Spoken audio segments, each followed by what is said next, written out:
the society, we can say. So in this regard, when we talk about the constitution, so Dr. B.R. Ambedkar, he has provided the recognition to these marginalized sections of the society by amending the reservation system in the constitution, by giving them some recognition, that is, they have to be recognized, means in every department, in every sector, these marginalized sections should be given some preferences. So the preferences were being given, or we can say, were being embedded in the constitution by the drafting committee and the chairman of the drafting committee, the B.R. Ambedkar, we can say. So when we talk about these weaker sections, now after independence and after the constitution was framed, we all know that the marginalized sections, as I was talking about, the marginalized sections and the giving their importance or giving them some reservations to bring them or give them some support in the society. So in this regard, the government of India also came up with some development projects or were development corporations to take up the responsibility of providing, or we can say, of providing the necessary facilities to these deprived sections or the marginalized sections of the society. Means the government of India has, we can say, that has constituted some particular corporations or some institutions which only work for these marginalized sections in providing better facilities or in safeguarding their, we can say, they safeguarding their rights. So, in this regard, the developmental project or the developmental corporations which are working for these weaker sections, we will discuss in this topic. So, now what do these weaker sections or this developmental corporations do? They focus on the role of the finance corporations established for the welfare and development of different marginalized sections of the society. Means these development corporations mainly focus on the financial situations or financial corporations. They focus on the upliftment of these marginalized sections economically by and what might be the most important aspects and how do they uplift these marginalized sections through this financial corporations. So when we talk about these, then these corporations are registered under the Societies Act of 1964. So, under the Societies Act of 1964, these corporations have been registered. Means they took up the responsibility of providing the financial assistance or providing the needed assistance for these marginalized sections. So, we can say that, and what is the most important, we can say, or what is the most important criteria of these financial corporations? That is, they work on non-profit organizations. That is, these are all the non-profit organizations. Means their only function is to provide assistance in the upliftment of the marginalized section. So these corporations don't run on profit basis. So they are the non-profitable organizations, and their most important motto is upliftment or offering welfare and economic activities to the target groups of the respective finance corporations. That is, they help these institutions in the upliftment of these marginalized sections. So the when we talk about all these, then we might come to we might get a question: is there any need for this? Yes, we can say yes. There is a need to have these corporate or these developmental corporations which help in the upliftment. Why? Because they are, we can take this in two perspectives. That is, when we, that is the economical perspective and as well as the political perspective. So when we talk about the economical perspective, we can say that through the economical perspective, when this upliftment of these marginalized sections is being done, then they might be helpful in production, utilization of the resources. Then also it increases the employment opportunities because more number of workforce will be available, which in turn will help the country in economic development. That is, more human resource is being provided, whereby leading to more production and whereby leading to more economical aspects. That is, the economical standard of the country might increase because of the more number of people involved in the productive activities, that is the production. So we can say that this is the most important economical aspects of this, providing the developmental corporations for this weaker sections. Now coming to the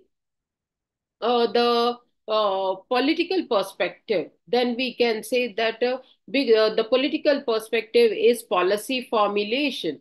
That is, when these marginalized sections are also being given the opportunity in decision making, in coming out with very innovative thoughts, very innovative methods, and because they also will be part of the system and they will also work for the system, and they also will be helpful in providing better socio-economical opportunities, whereby creating a very conducive, or we can say very good atmosphere for the development of the country on the international standards. So that is creating more opportunity, and we can say that not showing more disparities will create more developmental aspects. So we can say that yes, we can just say that yes, there is a need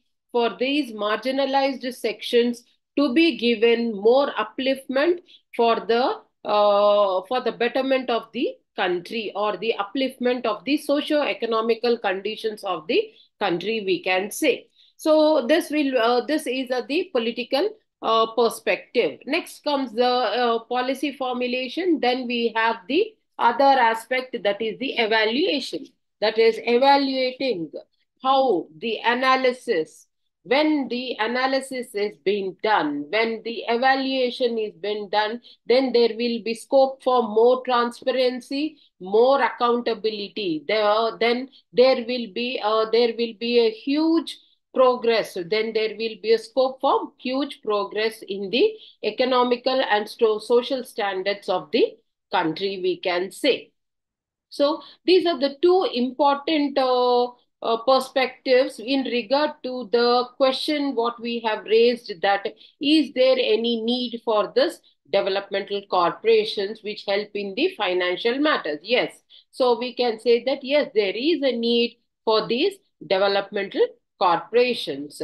So that we can also say that this will help the organizations. This will also help the other organizations in the in providing better facilities, better infrastructures, as well in better developmental aspects as well. Now, who will be the heads of these corporations?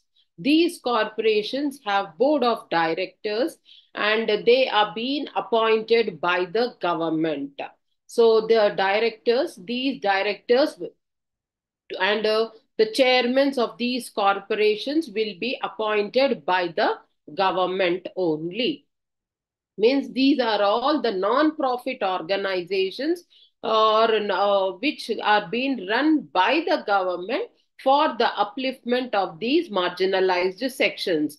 As we know that government is a non-profitable institution, it is only welfare oriented one. It does not look into the profits. It is the basic motto of the government, or the basic important function of the government is to take care of the welfare of the citizens. So in providing better facilities, or in providing better atmosphere for a better living, we can say. So in this regard, the marginalized sections are a part of the, or we can say they are the important part of the system. So they have to be given more importance, and they have to, it's not that they have to be given more importance, it has to be, we can say that they have to get their share of equity, or they have to get their share in the developmental aspects. So we can say that this will help the country in the economical standards as well. Now, when we talk about these financial institutions or the developmental corporations, we have to many of them. To name a few, we will take up a few of them. That is, the first one is the State Scheduled Caste Cooperative Finance Corporation. This corporation works for the upliftment of the scheduled caste people. So how do they do? They come up with the skill developmental programs in the by conducting training programs for the Dalit youth, and also giving them free education. All this, or they conduct the employment generation programs where they can self-employment programs. All these are being conducted for the upliftment of the scheduled caste. Then the second important one is land purchase scheme, where the government provides them, these scheduled caste people, the citizens, to buy land, or the government allocates some land to these people, where the government will be giving them this land, and giving them opportunity to farm, to go for agricultural activities. Then we have the another important one is the economical support, that is giving them, providing them with 0% loans in setting up their own self-employment institutions, that is their own we can say developmental activity, that is self-development programs, or we can say any business entity as well, small business entity. So the government or these corporations help these scheduled caste people to set up their small businesses in, and providing them 0% loans or financial assistance needed.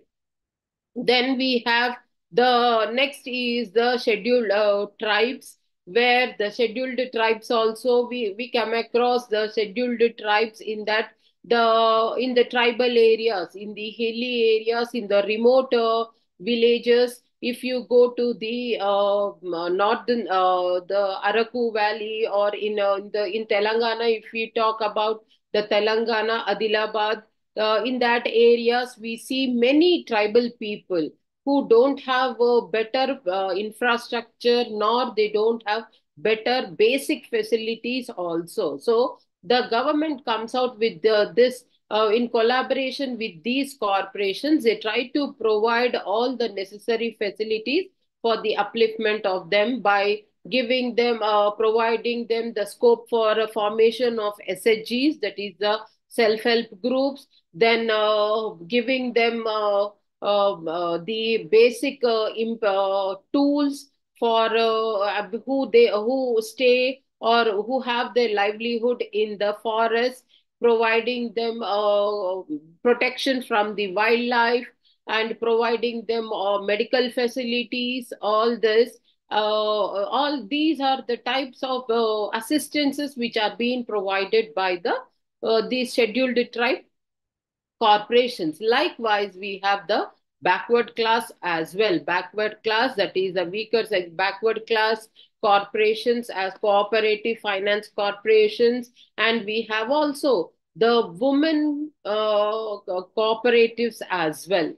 As we know, the women in the society are today also, most of the women are deprived of their basic rights, and they don't have literacy. They are being domestic violence, all these, they are social abuse, all these domestic abuse, physical abuse. So we come across many women in the society who are deprived of the basic facilities. So there are many women groups, women institutions, or women corporations which work round the clock for the welfare of the women in the society, by giving or by providing them protection in the society, by providing them hostels, by giving them 0% loans to help the family in earning livelihood, and also educating women to nurture their families, all these types of helping them in skill development programs like basket making, or in such formation tailoring, or giving providing them digital awareness programs, all this, whereby in turn, that is the empowering of the woman to face the world today. So we can say that these development corporations, which work for the weaker sections around the clock, in turn help the society and as well as the government in providing or in giving out a helping hand to the deprived sections of the society, whereby we can say that these institutions are connected with the government and as well as with the citizens. That is, they are connected with the citizens, whereby because the government may not be able to take care of each and every section of the society, so hence this establishment of these corporations will in turn, it is a, we can say it is a help by the government initiative taken up by the government to provide help for these marginalized sections of the society, we can say. So this is all about the development corporations for the weaker sections. Then we have the unit 12, that is the interstate relations. Now, what do we understand by the term interstate relations? In the last semesters and in the previous classes, you might have studied about the center state relations. That is, center state relations means the relationship between the center and the state government, central government and the state government. Now, what do we understand by the interstate governments? That is, the relationship between two states, two neighboring states. That is, if we talk about Telangana, Telangana's relation with Andhra Pradesh, Tamil Nadu, Karnataka, Maharashtra, all these, the neighboring states of Telangana, we can say. So, why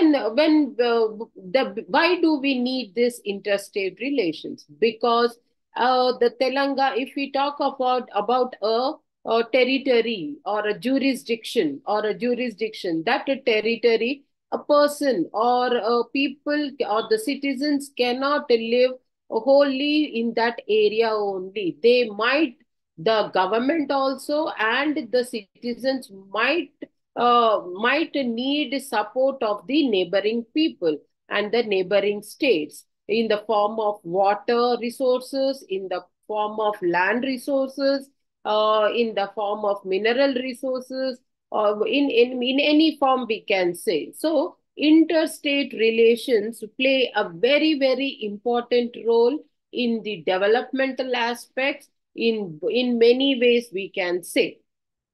So, first, before going deep into the interstate relations, first we have to talk about that. We all know that governments are classified into unitary and the federal. Now, what do we understand by the term unitary? Unitary is one which all powers are vested on the center only. That is on the union government. Means the union government only takes all the decisions.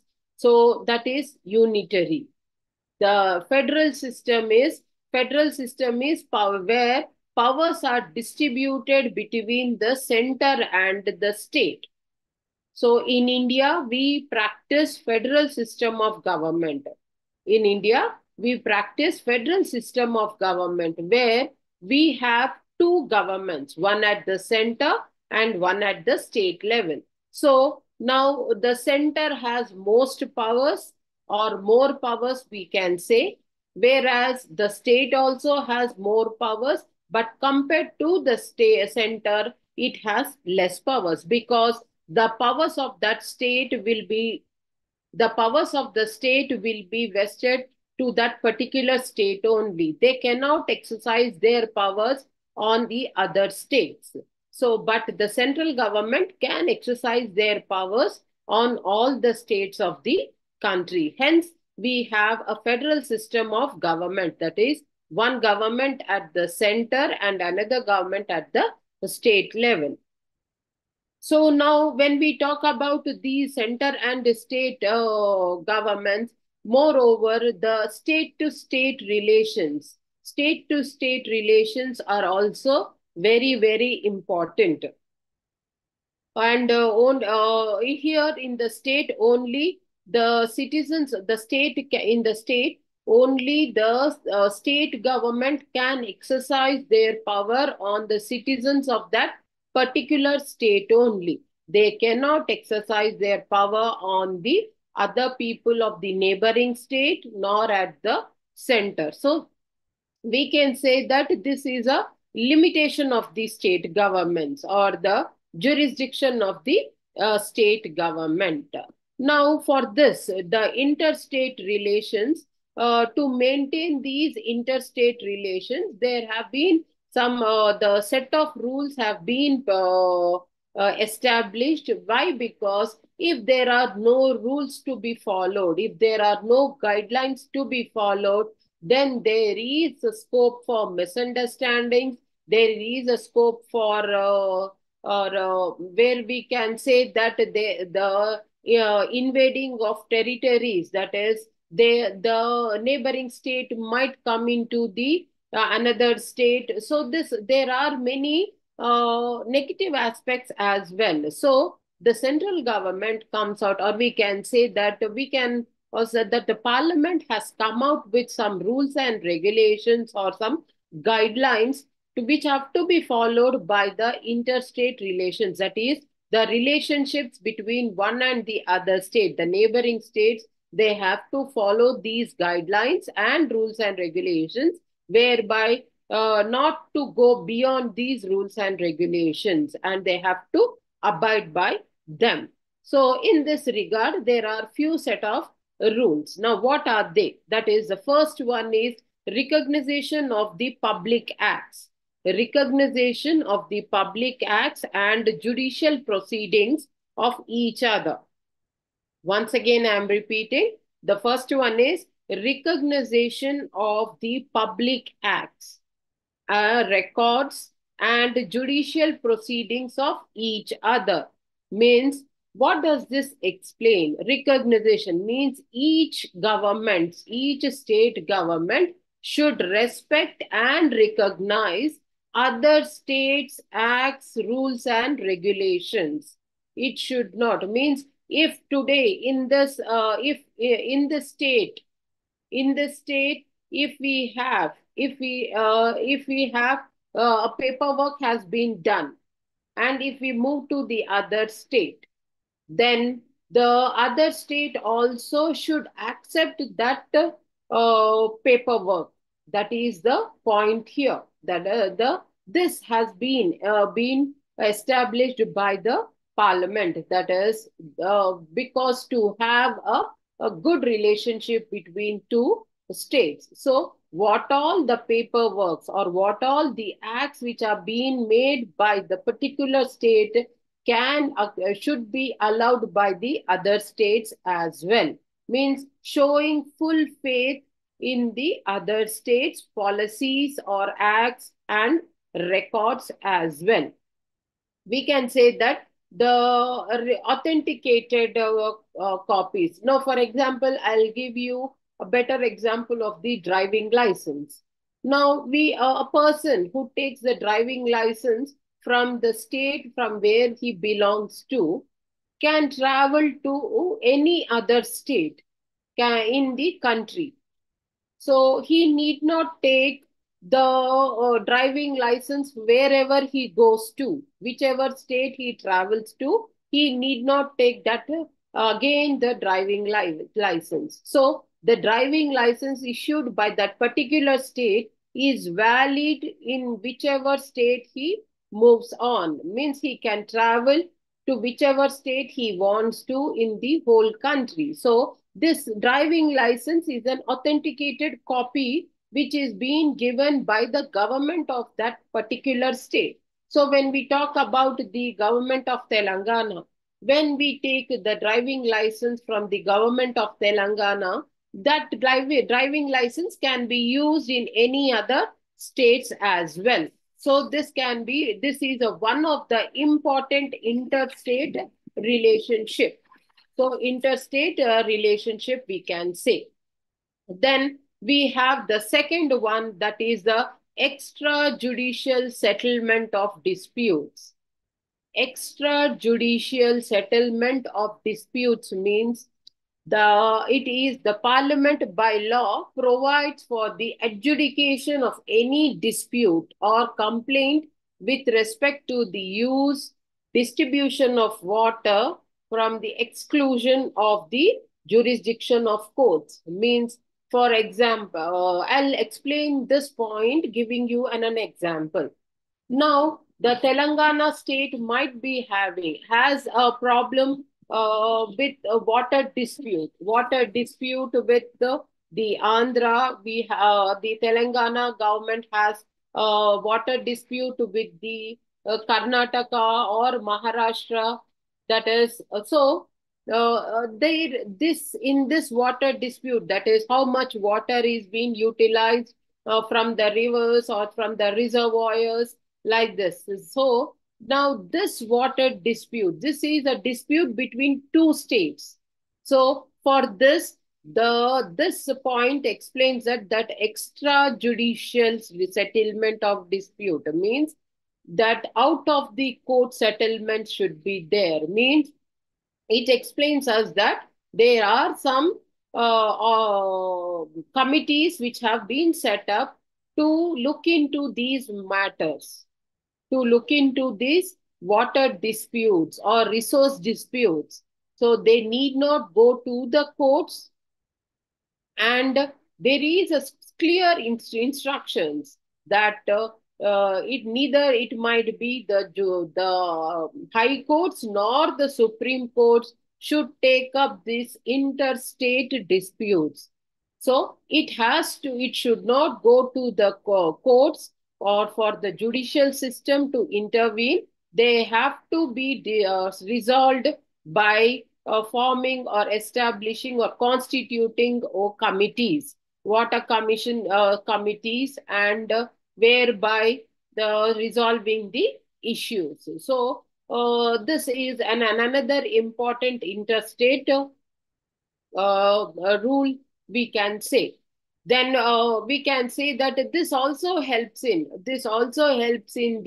uh, the relationship, building of strong relationship between the states, because resolving their own problems, sitting together might give more scope for better understanding, because there will as it is only the border which separates the two states. So more scope for better understandings will give more scope for better developmental aspects. Then the third one is coordination between states. To have better coordination between the states, the central government has divided all the states into zonal councils. and zonal councils. And in India, we have five zonal councils. The five, all the states have been divided into five zonal councils. That is the Northern Zonal Council, Southern Zonal Council, Eastern, Western, and Central Zonal Council. Means the southern states will have the Southern Zonal Council, where they have to sort their issues in that zonal councils. That is, Central will have their own. Likewise, the five zonal councils have been set up in this regard to address this interstate matters. Then, with this regard, then there is another important aspect also we can say, whereby the interstate relations will help in freedom of interstate trade, commerce, and interactions. This is a very, very important point, because if we have freedom to travel from one place to the other, from one state to the other state, then there will be more scope for trading, because through this only economical development go forward, or it will move forward, we can say. So this interstate, we all know that if we are staying in Telangana, then in Telangana we have other state people also residing here, and we get all the commodities or the things from the other states as well. So this is how it is done. This is done through interstate trade only. So this will help in economical participation, and as well as will give more scope for bilateral ties as well. So this is all about the interstate relations. Then we have the next topic, that is Unit 13, development projects, rehabilitation and resettlement. Now, what do we understand by the term developmental projects? Developmental projects, for the developmental projects are the initiatives which have been taken up by the government for the development of the, or for the welfare of the citizens. So in that, there are some resettlement, rehabilitation. That is, if, for example, if the government wants to construct a dam or a reservoir, so, or wants to construct a factory, then that land, wherever now that land has to, which is being selected, there more people will be residing there. They might have their permanent homes. So moving them from their places to another places, and the relocation of the citizens from their permanent residency is resettlement, rehabilitations, we can say. Resettling, moving this settled place to the another place is resettlements. So to this, the government, when the government takes lands from the it might be from the people or the farmers or whoever it is, the government tries to provide them with the compensations, we give them some compensation, because now, for example, there will be a road widening. We see many times on highways and in the cities as well, if they are going for flyovers, construction of flyovers just to ease the traffic, to give better for road facilities or transport facilities, or to avoid congestion of traffic, then they go for road widening. Road widening. Now, when they go for this road widening purposes, then they have to demolish the houses which are along that road. So to that, the government tries to compensate them in many ways, giving them another a place or providing them with the financial assistance like that. So the to for developmental projects to succeed, the government has to pay some price. So to whereby to for resettlement and rehabilitation of this the citizens. In this regard, the developmental projects are of three types. As I told you that the developmental projects which are being taken up by the government are can be divided into three types. They are, the first one is the public utilities. Public utilities means power, telecommunications. These are the public utilities. Utilities means it's a necessary things. We see huge towers coming up in the prime areas. Where why? Because the network should be good enough. Because today, in today's scenario, everybody is using smartphones and digitally connected ones. So, and moreover, power, interrupted power is also very, very important. Now, to have interrupted power, to have interrupted telecommunication, then the government should provide huge towers to have to provide better facilities. For that also, the government will go for land acquisitions. Then the second one is public works. Public works is roads, as I told you, roads, widening of roads, laying of flyovers, and irrigation works, that is construction of dams. All this, the government needs more and more land to come up with these projects. Now in turn, these projects are helpful to the citizens only. These projects are helpful to these citizens only, we can say. So that is an second important one. Then the third one is transport sector. Transport sector is railways, airports. Now we all know that the Rajiv Gandhi International Airport, or which is situated here in Shamshabad, we know that before that the area was a village or a place with thick population, with high density of population could be seen. But for the land was taken for the purpose of constructing a huge airport.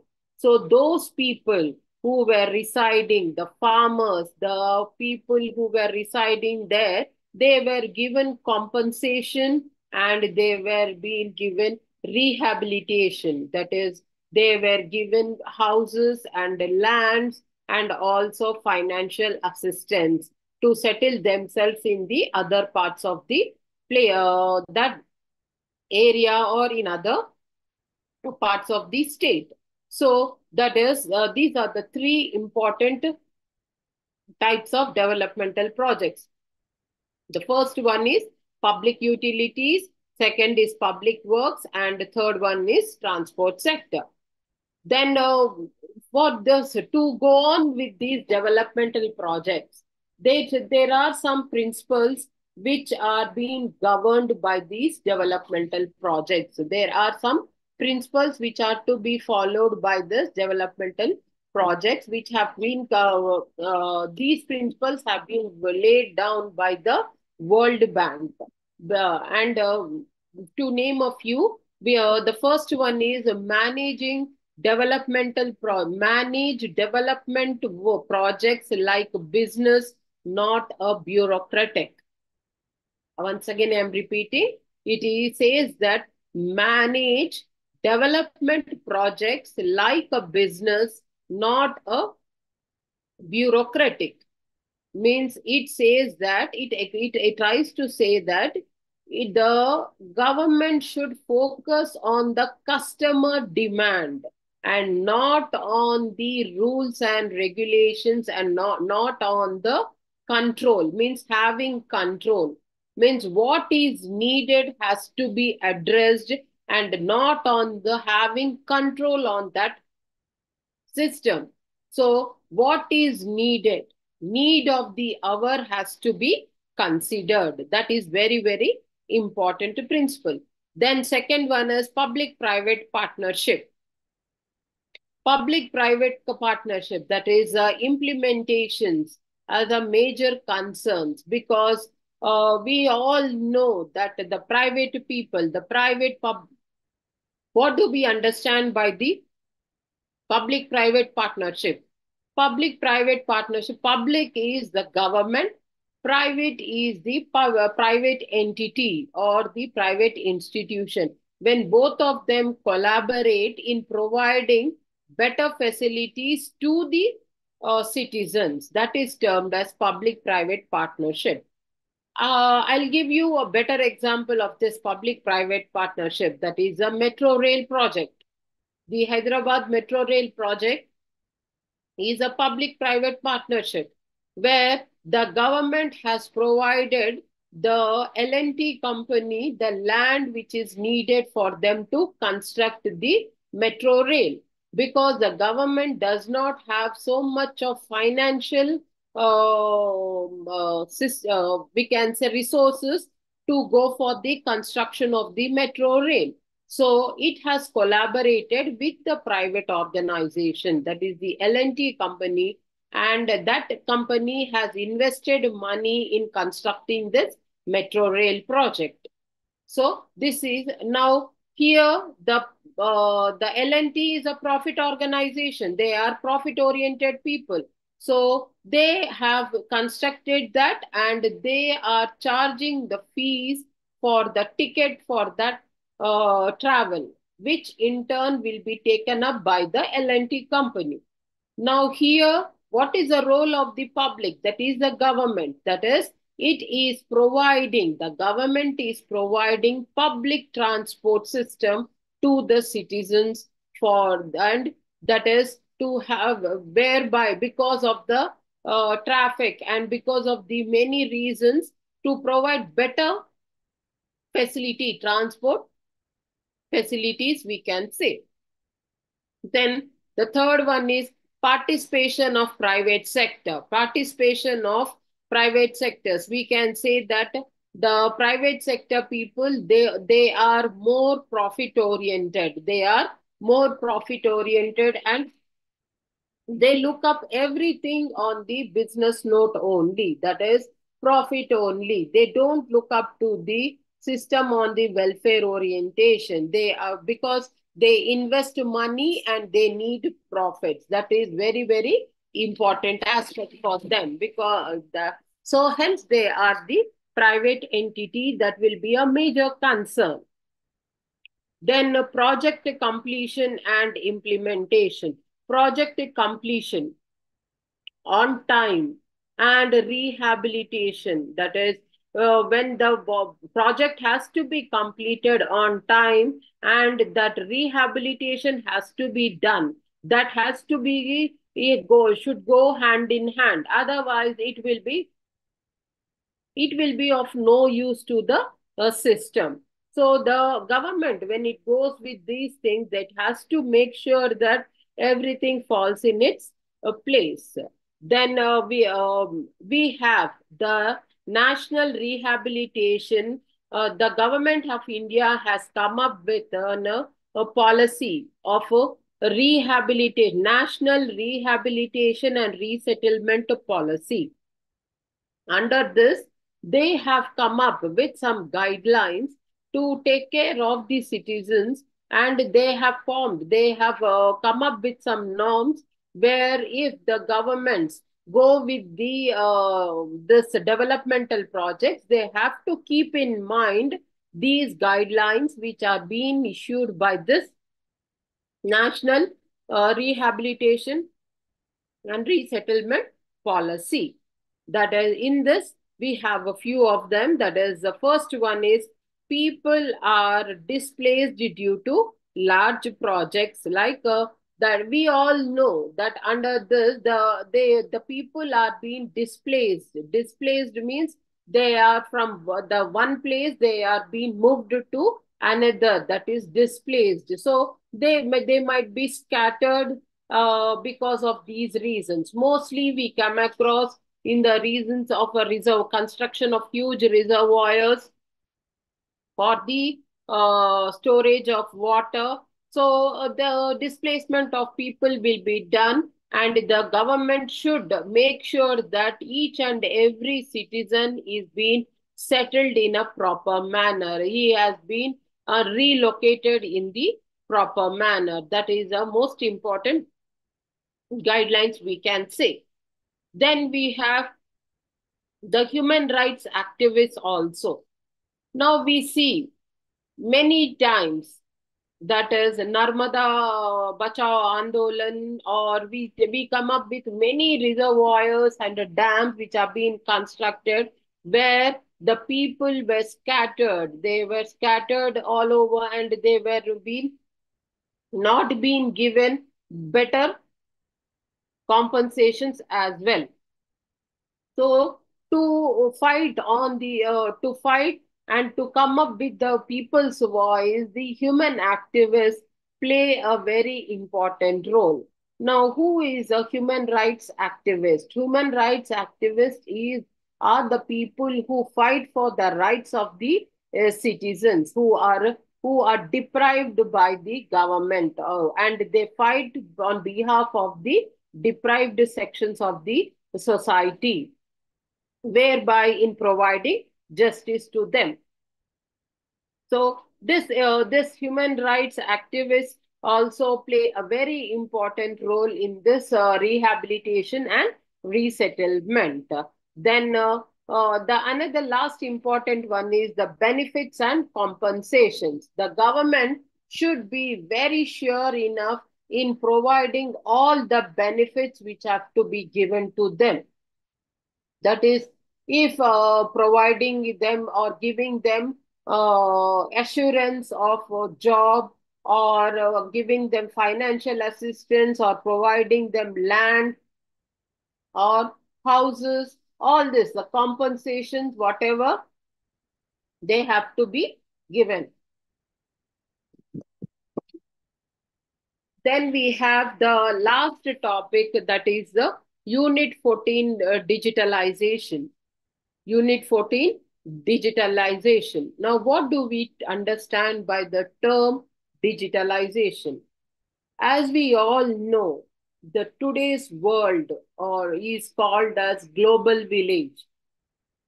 Today's world is called as a global village globally, because sitting at one place, we can connect ourselves to the person who is in the other part of the world, and we can contact them, we can talk to them, we can chat with them. So, means digitally we are connected to each other. Hence, the world is a global village. Now, how can we define or how can we explain this digitalization? In simple terms, to understand what is digitalization is the transitioning of documents. Digitalization is the transitioning of documents and storage from a traditional paper-based system to a electronic format. Means moving from a paper to a paperless office. So, moving from paper to paperless, or moving from manual to the digital, from writing to typing, we can say. Writing on the paper, that is manually done. Typing on the screen, that is digitally being done. So, digitalization, this is transitioning from one method to another method, that is from the paper-based to electronic-based system. Previously, if we want to send a letter, it used to take minimum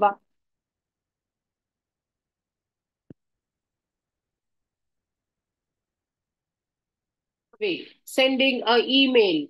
Within 5 seconds, the mail is being sent, and you will be responding, or you will be communicating with the opposite person. So this is the, we can say, this is the transformation. This is innovation. This is digitalization, we can say. And this digitalization makes organization more competitive. This digitalization makes the organizations more competitive enough, because competition grows. Competition, because of the efficiency, because of the more and more usage of technology, and less usage of paper, more connections. Now, when we talk about, now, for example, if you are sitting, now this is an online class. The best example of digitalization we can take. Now, having an online class, communicating with each other. Now, the teacher can communicate through this medium of education, this medium mode of education, to connecting to hundreds of students. If this class goes physically, few students might come up, and only a few minutes of class might be there. But through this medium, through this online connectivity, many people get in contact with one another, and it will reach to many students as well. So this we can take up as a best example for digitalization. Now, what are the benefits of this digitalization? As I told you, the best example, best we can say benefit of this digitalization is cost savings, because there is no use of more paper, there is no use of stationery, so less use of stationery can be seen, and only and data can be stored in huge amounts, in a pen drive, or in a CD, or in any modes of the in emails. So more data can be stored, and there is less scope for storage, because no need of a strong record rooms, no more paper is being used. So cost savings can be the most important beneficial thing. Then the second important one is it is quicker, easier, and effective. As I told you, quicker. Within minutes, we can contact with one another. Within seconds, the information can be shared to as many people as we can. That is, information can be shared to hundreds of people one at a time. And it's an easier method of sharing of information, that is putting a word on the message, putting a word on the WhatsApp, then sending it to in the groups. Then the information can be shared to n number of people within seconds, and it is more effective as well, because each and every person in today's scenario is connected with the people, with the smartphones, with a digital device. So where the information also will be very efficient and effective, because it maintains a clarity. There are no middlemen. There is no scope for miscommunication. There is no scope for misconducting things, or there is no scope for any of these such misconceptions as well. Then the another one is it has increased the overall productivity and competitiveness. It has increased the overall productivity, because of the usage of the computers, usage of the internet, and usage of these social medias. The productivity has increased, and competitiveness also has come up. Means innovations have come up more in number. So we can say that this is a more and more beneficial compared to the paper or usage of paper. Then we have digitalization in governance. Now, as an administrative student, we have to relate each and everything to our administration. Means how governance can be effective. Means how administration, how the government can come up with innovative thoughts, innovative methods to provide better governance, better administration. So, in this regard, digitalization has played a very, very important role in this governance aspect as well. The first one to say where the digitalization and governance is technology, usage of technology, usage of information and communications, usage of the methods which are being used, that is through the online methods, that is opening of the websites, putting everything on the websites only. The government is coming out with all the websites, whereby the departmental websites, and posting everything on the websites only, where each and every citizen can go through the website and get the rightful information at the right time. Then the second important one is the service delivery. We all know service delivery, that is, the caption is governance at your doorstep. That is government at your doorstep. Why? Because online services, the Me Seva services, the E Seva services, or we can say the online portals, all this sitting at their place only, the citizens can pay their bills, they can go for the payment of their the through the apps, they can pay their money, they can all these, they can enroll themselves into the online portals, registrations of the works, all this is service delivery, we can say. So now there is more scope for transparency and accountability, and in turn we can say good governance through digitalization. So good governance through digitalization is one of the important things. Then data sharing, exchange of information from one department to another department.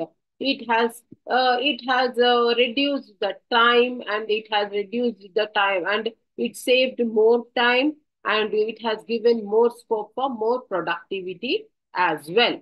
Then last is the challenges of digitalization. There are The digitalization also faces many challenges. That is, the first one is digital literacy. Digital literacy, that is, more and more people are have to get digitally literate. That is, they have to digital illiteracy, or digital that is illiteracy is they are deprived of this information, how to use a computer, how to use the technology. So that it is a major challenge. If you go way back into the rural areas, we today also many of them don't know how to use the phones, or don't know how to use the systems. So that might be a big challenge for the government as well, to address the problems of the citizens. Then second one is empowering the citizens, creating awareness, empowering the citizens to know the progressive nature, to know about the innovative methods and techniques. Then the third one is, we can say, poor infrastructure is also a challenge.